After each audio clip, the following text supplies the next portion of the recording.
దేశ రాజధాని ఢిల్లీలో అసెంబ్లీ ఎన్నికలు సమీపిస్తున్న వేళ అధికార ప్రతిపక్ష పార్టీల మధ్య మాటల యుద్ధం కొనసాగుతోంది. ఈ నేపథ్యంలోనే ఆమ్ ఆద్మీ పార్టీ సీనియర్ నేత, ఢిల్లీ మాజీ ఉప ముఖ్యమంత్రి మనీష్ సిసోడియా బీజేపీపై సంచలన ఆరోపణలు చేశారు. తాను తిహార్ జైల్లో ఉండగా బీజేపీ పెద్దల నుంచి ఢిల్లీకి ముఖ్యమంత్రి చేస్తామని ఆఫర్ వచ్చిందని సంచలన వ్యాఖ్యలు చేశారు.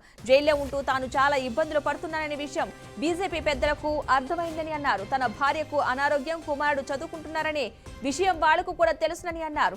ఆ సమయంలోనే బీజేపీ పెద్దల నుంచి అరవింద్ కేజ్రీవాల్ ను వదిలేయి లేదా జైల్లోనే మగ్గుపో అన్నట్లుగా అల్టిమేటం ఇచ్చారని మనీష్ సిసోడియా సంచలన ఆరోపణలు చేశారు. ఢిల్లీ అసెంబ్లీ ఎన్నికలు దగ్గర పడుతున్న వేళ ఆయన చేసిన వ్యాఖ్యలు రాష్ట్ర రాజకీయాల్లో సంచలనం సృష్టిస్తున్నాయి.